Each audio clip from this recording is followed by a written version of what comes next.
Ma question, la première, se rapporte à la conception que vous avez de l'opposition congolaise et de son avenir, notamment dans la perspective du projet en cours d'élaboration, celui relatif au chef de file de l'opposition.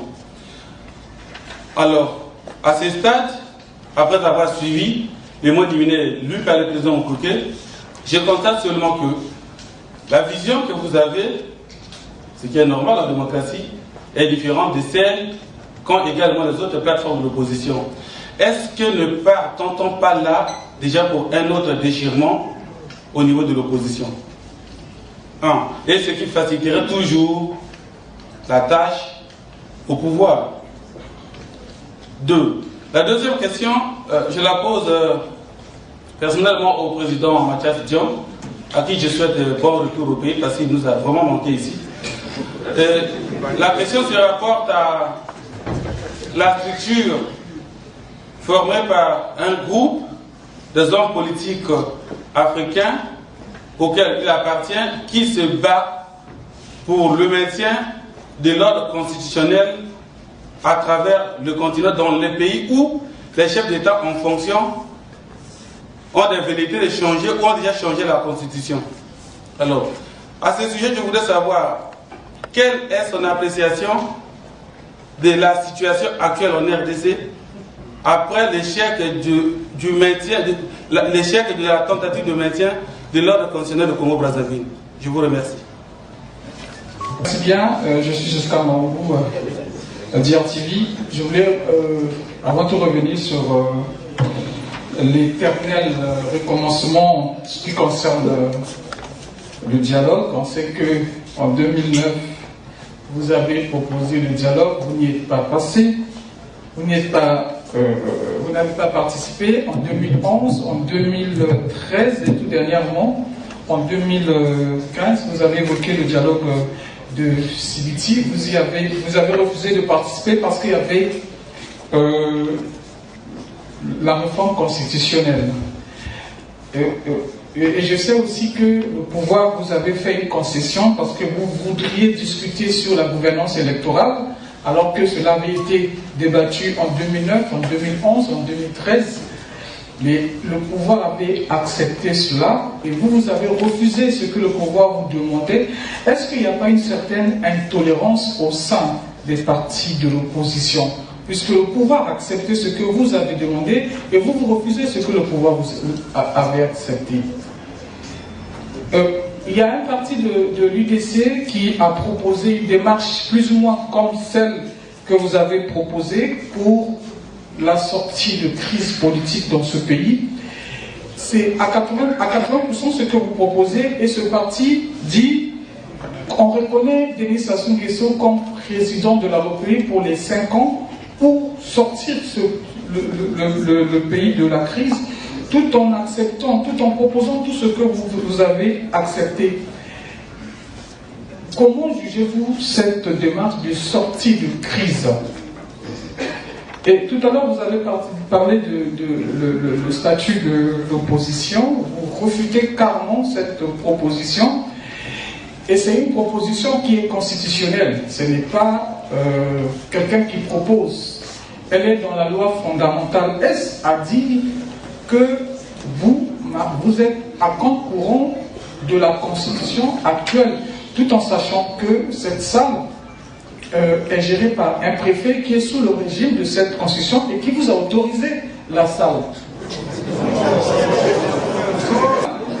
Et dans cet empire constitutionnel, le statut de l'opposition est précisé là-dessus, en noir et blanc.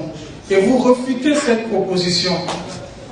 Est-ce à dire que vous êtes contre, vous allez à compte courant de la proposition qui est dans la Constitution?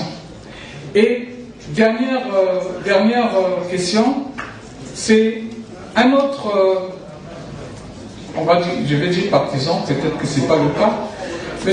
Parfait Kolela, qui appelle au rassemblement général de toute l'opposition. Vous avez parlé de la convention IDC-FOCAD, lui non plus, ni souscrit. Il propose un grand rassemblement de toute l'opposition pour faire le point et aller de l'avant. Tenons compte de, je vais dire, la proposition faite par Parfait Kolela. Merci. Merci, Monsieur le Président. Je suis André Barry, disons les paris africains. La première question est de savoir que vous êtes parmi les premiers qui avaient demandé des dialogues après les élections présidentielles. Et les autres partis ont emboîté les pas pour demander ainsi, même la majorité a accepté les dialogues à leur manière. La question est de savoir, est-ce que vous vous êtes approché des autres partis politiques et autres regroupements pour unir, mettre ensemble vos idées et pouvoir aller au devant et affronter le pouvoir en place? Ça, c'est la première question. La deuxième question concerne les divergences de vie au sein de l'opposition. Au niveau de l'IDC et FORGAD, au niveau des collectifs et des autres partis de l'opposition. On sait que vous ne nous entendez presque pas ou vous n'êtes pas sur la même ligne. Avant le dialogue national inclusif dont vous demandez, est-ce que vous n'avez pas l'idée d'organiser un dialogue entre l'opposition elle-même? Vivre ensemble, il faut la liberté, la tolérance, l'acceptation de la différence. D'accord? Et l'ouverture de l'un à l'autre. Alors, même si un journaliste pose une question qui ne vous plaît pas, écoutez-le. D'accord? Mais micro, ça ne marche pas bien là. Attends. Bien. Je vais essayer de répondre aux questions qui me sont d'abord posées personnellement. C'est Dimi qui fait allusion, je crois, à l'IPDD. C'est ça, Monsieur le Président. À l'IPDD, voilà. Vous savez, il y a un an, à la faveur de ce qui se passait au Burkina Faso, personnellement, je me suis rendu compte que les situations africaines étaient similaires et que tous les peuples africains étaient désireux de changement, d'une meilleure gouvernance et surtout d'alternance politique. Les peuples africains ont marre de voir les féodalités politiques s'installer dans leur pays. Comme chez nous, le président Sosa a fait 32 ans. C'est une féodalité politique. 32 ans pour un individu, c'est trop. Il ne travaille plus. Alors quand j'ai fait ça, j'ai proposé donc un certain nombre d'amis africains qui font la politique, certains des exilés qui sont des opposants, pour voir si on pouvait mettre ensemble nos idées et pour voir comment défendre la lutte en Afrique. C'est dans cet esprit qu'a été créé l'IPDD, l'initiative panafricaine pour la défense de la démocratie. À l'époque, nous étions 9 pays concernés, et aujourd'hui, il y a 17 pays africains et d'autres veulent la créer. Parce qu'il y a une similitude de situation entre tous les pays africains, surtout en Afrique centrale. Dimi parle de la modification de la constitution à Brazzaville, mais oui, mais c'est Brazzaville qui fait école partout. Brazzaville fait école partout. Et celui qui a été l'initiateur veut se proclamer médiateur dans toutes les situations pour amener les pays à faire comme lui.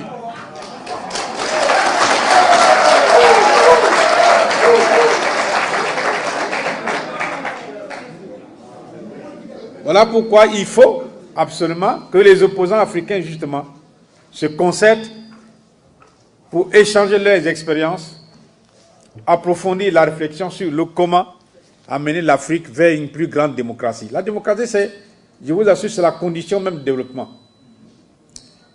C'est la démocratie qui conditionne l'alternance démocratique. S'il n'y a pas de démocratie, il n'y a pas d'alternance démocratique.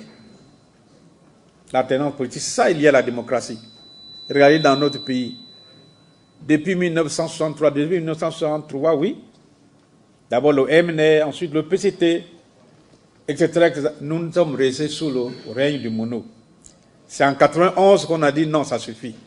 Passons à la pluralité politique. Nous avons créé plusieurs partis politiques. Mais depuis 1997, où il y a eu la guerre ici, le président Sassou est revenu par la guerre au pouvoir. Et on est en train de repartir vers le mono. Tout ce qui soit dans notre pays, c'est le mono. Donc, par conséquent, nous ne sommes pas un bon exemple. La situation en RDC, mais justement, c'est l'apprentissage de ce qui s'est passé ici. Le président Kabila, il y a une constitution qui dit après 2 mandats, vous partez. Mais lui, la constitution a bien dit, il faut convoquer le corps électoral à partir du 19 septembre. Mais il a tardé, et arrive le 19 septembre, il dit non, on n'a pas compté le corps électoral. Mais enfin, vous ne voyez pas que c'est un chantage? Pourquoi début septembre, on n'a pas compté le corps électoral? Parce que la date du 19 septembre approchait. Et il veut qu'on élargisse, qu'on renvoie à 2018. Mais pendant ce temps, il sera où? Mais nos amis de la RDC ne demandent pas mieux, ils disent, bon, puisque vous n'avez pas pu compter le corps électoral, vous n'avez pas pu faire des listes électorales, vous n'avez pas convoqué le corps électoral le 19, alors que le premier tour d'élection présidentielle c'est le 27 novembre, alors le 20 décembre, la date prévue de votre départ, vous partez. Et il y aura vacant de pouvoir, on va ouvrir un intérim. C'est pas ça? Mais ça c'est la logique de droit, la logique constitutionnelle. Alors lui, non, il faut que moi je reste là. Mais non, c'est fini. C'est fini. C'est exactement l'apprentissage de Brazzaville. Le président Sassou, c'est pareil. Nous avons fait une constitution le 20 janvier 2002.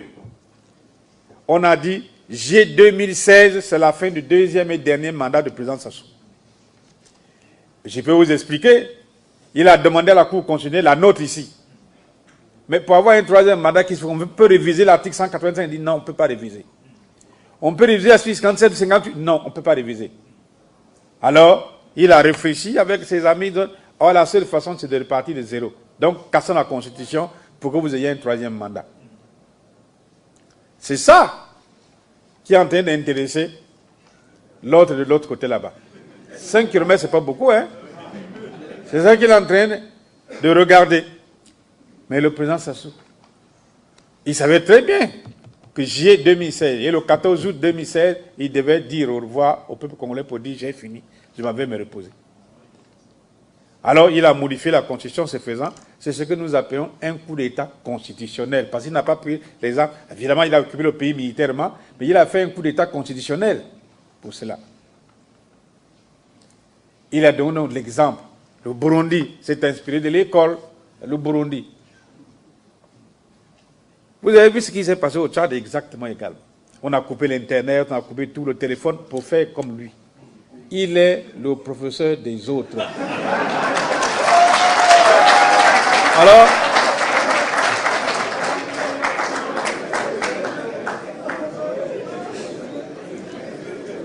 et les patriotes africains, qu'est-ce qu'ils ont à faire? Mais ils doivent se réunir pour dire, ah non, il ne faut pas chercher à faire comme le professeur de Brazzaville. Parce que l'Afrique n'a pas besoin de ça. L'Afrique est un continent très riche, mais qui est attardé à cause des mauvaises politiques, des mauvais gouvernants qui sont mis en œuvre dans ces pays-là. Il faut avancer. Donc voilà pourquoi nous avons créé l'IPDD, pour échanger nos expériences, approfondir nos réflexions ensemble, pour aider les uns et les autres, beaucoup de pays, à le faire. Vous avez dû lire le communiqué que l'IDC vient de sortir, c'est ce qui se passe à Kinshasa. C'est pour que les autres peuples africains puissent voir. D'accord? Alors, il y a quelqu'un d'autre qui m'a posé une question, c'est le Radio Brazzaville. Radio Brazzaville. J'ai dit que le pouvoir organiser des élections, pour ne pas voir quelqu'un d'autre diriger. Mais c'est normal. Regardez. Pourquoi? C'est le débat au sein de l'opposition. Quand nous avons été au dialogue de Diata, c'était pour défendre l'ordre constitutionnel, promouvoir l'alternance démocratique et dire non au 3e mandat à Denis Sassou Nguesso.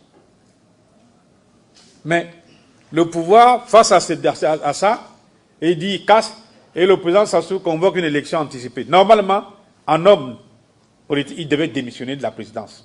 Il ne l'a pas fait. La constitution sur laquelle il a prêté serment a été dissoute. Mais l'institution est tombée, il n'est plus président. Il devait démissionner. Et maintenant postuler. Et là, il y avait une vraie compétition. Oh, il ne l'a pas fait. Ça veut dire que c'est lui. Même s'il avait eu 0,25%, il allait toujours déclarer que je suis élu. C'est ce que j'ai expliqué. Il n'a pas fait ça pour voir quelqu'un d'autre diriger à sa place. C'est pour lui-même. Et là, il était prêt à tout. Vous avez vu ce qui s'est passé? Il était prêt à tout. Les résultats ont été, comment on appelle ça, triturés par le ministre de l'Intérieur, le président de la commission, le directeur général aux élections. Ce sont ceux qui ont trituré pour dire, bon, arranger un peu le pourcentage. Il va donner.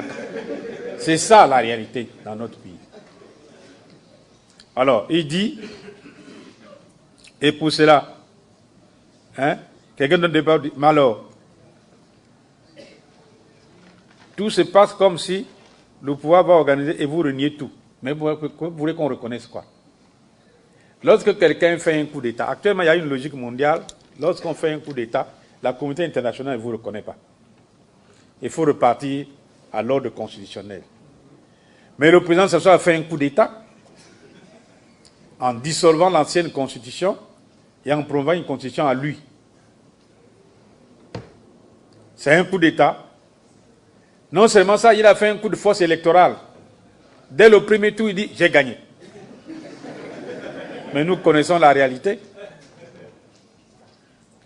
Ça veut dire qu'en ce moment, il porte en lui et l'illégalité et l'illégitimité. Il est un président de fait, c'est un président illégitime. Mais le fait, nous savons que le fait est là. Voilà pourquoi nous proposons de discuter avec le fait là. Normalement, si on était dans la brousse, où les sauvages se rencontrent entre eux, on allait se bagarrer. Hein? Mais nous,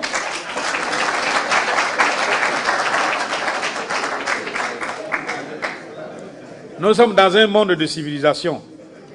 C'est pourquoi nous lui disons, pour que notre pays, qu'on respecte notre pays, il faut revenir à la normalité.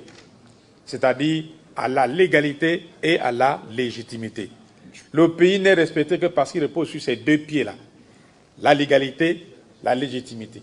Or, aujourd'hui, nous n'avons ni la légalité, ni la légitimité. Comment voulez-vous qu'un pays comme celui-là puisse traiter? Mais il y a un fait, il s'est accaparé de la direction. Alors, discutons avec lui pour lui dire, il faut revenir à la sagesse pour que nous puissions établir dans notre pays la normalité. Je n'ai pas dit que ça, j'ai dit, on va aller à la transition, on ouvre la transition. Maintenant, s'il est capable de gagner une élection, nous sommes prêts à dire, bon, viens participer. On va aux élections, et la gouvernance électorale étant refondée, viens, on va voir encore les 60,19%.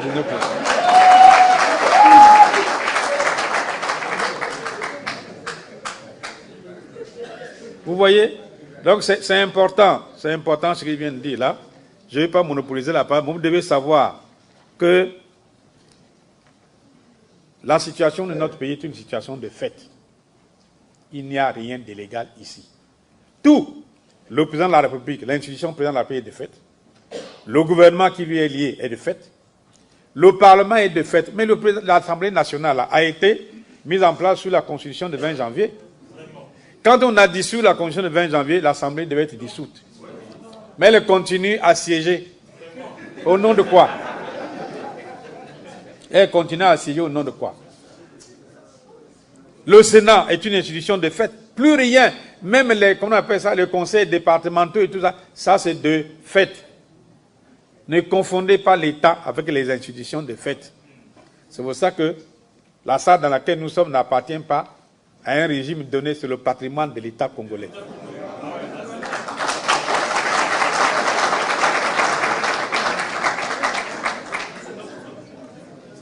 Donc voilà, chers amis, c'est ça. Alors vous nous obligez, vous ne reconnaissez rien. Pourquoi voulez-vous que nous reconnaissions, nous attribuions une légalité à ce qui est de fait? Nous nous trompons. C'est pour ça que nous disons, au niveau de l'opposition, pourquoi il y a eu des divergences? Nous avons dit que le président Sosa avait fait un coup d'État. Mais si vous allez aux élections avec lui, c'est que vous avalisez le coup d'État. Vous devenez vous-même des putschistes. Mais ici, au collectif, nous ne sommes pas des putschistes.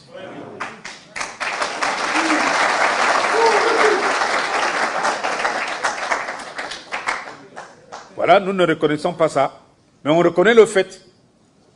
Parce qu'il faut bien discuter. C'est pas ça? Si nous demandons le dialogue, ce n'est pas parce que nous reconnaissons ce qui s'est passé. Nous demandons le dialogue parce que les Congolais doivent se parler. ils se parlent. Mais les Congolais qui ne sont pas au pouvoir, ils ne viendront pas au dialogue. Ils vont venir. C'est pour que nous parlions qu'on sorte de cette situation de fait-là, que le pays devienne normal. Voilà, chers amis, je vais revenir, mais je vais donner la parole aux autres parce que j'ai trop parlé. Hein? Monsieur Dimi a souhaité la bienvenue à Mathias tout à l'heure, qui lui a beaucoup manqué. Nous souhaitons aussi la bienvenue à Monsieur Dimi, qui nous a beaucoup manqué.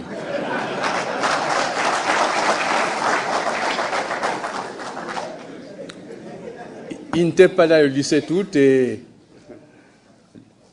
l'excellente déclaration du collectif n'a pas eu le traitement dans le Patriote, le traitement que cette déclaration aurait pu avoir. Bienvenue donc, M. Dimi. Mathias a répondu, mais vous posez la question de savoir, et vous pouvez vous poser la question, à juste titre d'ailleurs, pourquoi traiter avec un pouvoir de fait, puisqu'il n'est que de fait? Je ne sais pas si vous êtes rendu compte, j'ai écouté Télé Congo hier, et le ministre des Affaires étrangères du Congo parlait aux Nations Unies, et il a dû revenir s'expliquer sur la situation électorale du Congo et la situation post-référendum. Je ne sais pas si vous avez suivi comme moi. Plusieurs mois après l'élection, cette situation ne passe toujours pas. Et le pauvre est obligé d'expliquer. Ça montre que le monde entier n'accepte pas. Vous avez suivi, je crois, ce qui s'est passé au Gabon. Malgré ce qui s'est passé, l'Union africaine a pris acte de l'élection du président Bongo. Le Maroc a pris acte de l'élection du président Bongo. Il y a eu une déclaration de l'ambassade américaine. Mais vous n'avez pas vu la même chose au Congo. Et pourtant, ce n'est pas très très différent, mais vous n'avez pas vu la même chose. Ça montre que la situation du Congo est catastrophique. Puisque même là où l'Afrique reconnaît, cette Afrique n'a pas reconnu ce qui s'est passé au Congo. Ça veut dire quoi? Ça veut dire que nous ne pouvons pas nous permettre de dire « c'est bon ce qui s'est passé chez nous », on ferme les yeux, et Bongo était toujours meilleur, on avance. Ce n'est pas possible.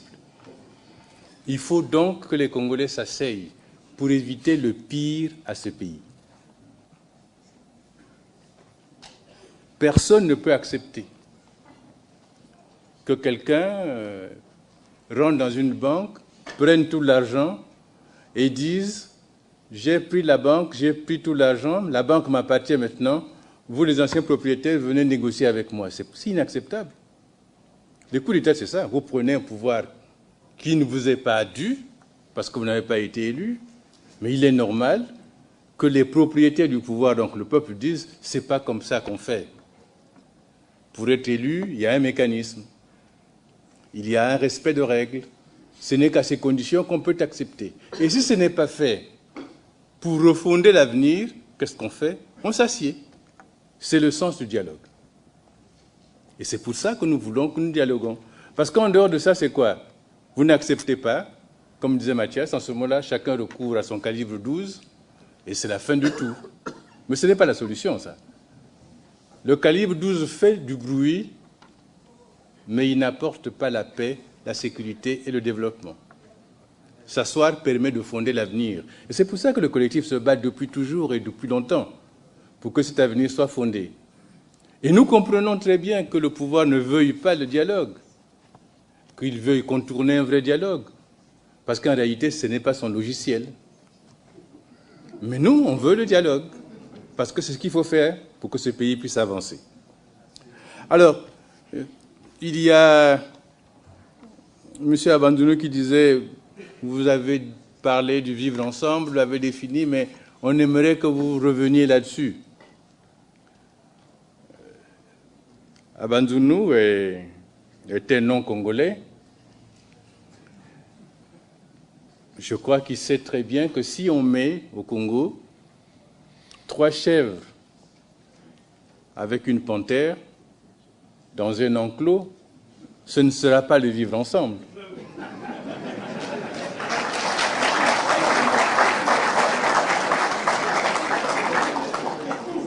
je crois que on n'attendra pas 30 jours pour que les chèvres disparaissent. Alors, cette mise en commun n'est pas le vivre ensemble. Cette mise en commun, ce n'est pas une vie consensuelle. C'est simplement l'exposition des victimes à leurs bourreaux. C'est tout. C'est un ami que vous connaissez.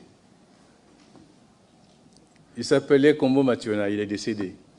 Il me disait toujours, Jean, on ne fait pas les mêmes rêves dans les palais et dans les chaumières. Dans les palais, et aujourd'hui, je crois que c'est assez fréquent, M. Dimi peut vérifier, le cauchemar du riche, c'est que le lendemain matin, il soit volé. Mais dans les chaumières, le cauchemar du pauvre, c'est que demain ressemble à aujourd'hui. Ce n'est pas les mêmes rêves. Dans ces conditions, vous pouvez vivre côte à côte sans vivre ensemble. Vous vivez des vies parallèles en réalité. Et donc vous êtes dans des mondes parallèles, même si apparemment on vous voit ensemble, virtuellement. Mais nous voulons un vivre ensemble qui est un vouloir vivre,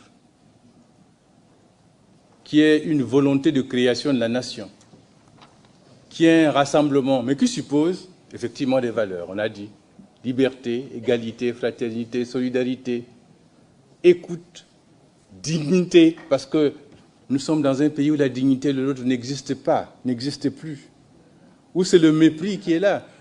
Quand je suis rentré ici, j'ai un ami, on avait piqué ses voitures pendant la guerre de 97. Et celui qui avait volé ces voitures était un voisin. Quand il dit, mais ce sont mes voitures, il y a même les mêmes numéros, il dit, oui, d'accord, mais si tu veux avoir tes voitures, hein, il faut que tu viennes négocier avec moi. Tu dois payer. Donc, il vivait l'arrogance de celui qui l'a volé. Vous trouvez ça normal? Mais cette arrogance se poursuit. Les gens disent, moi j'ai la mitraillette, qui vienne. Ça, ce n'est pas le vivre ensemble, en réalité. Il y a quelqu'un qui me contredisait en disant, oui, mais Martin Luther King a dit, si vous ne voulez pas vivre ensemble, vous risquez de mourir ensemble. J'ai beaucoup de respect pour Martin Luther King, vraiment beaucoup. Mais en réalité, de même qu'on ne naît pas ensemble, on ne meurt pas ensemble. Chacun meurt sa propre mort. Donc, on ne peut pas nous servir ça. Mais par contre, nous souhaitons que le chef d'État du Congo se dise, quand on prend en charge un pays, on a des obligations vis-à-vis de ses citoyens, on a des obligations vis-à-vis du pays et vis-à-vis de l'extérieur. On ne peut pas faire n'importe quoi. C'est pour ça que nous voulons que le dialogue ait lieu et que les Congolais ensemble redéfinissent leur avenir commun. Qu'on ne dise pas que ce qui a été fait a été bien fait, on passe, non. Qu'on ne dise pas qu'on va créer une sorte d'unanimité par rapport à ce qui a été fait en disant « oublions ça, on va avancer ». Si nous ne tirons pas les leçons du passé, nous n'aurons aucun avenir. Voilà, il y a d'autres camarades qui vont sûrement intervenir. Ok. Une question que nous avons abondamment abordée dans notre exposé, celle relative au statut de l'opposition.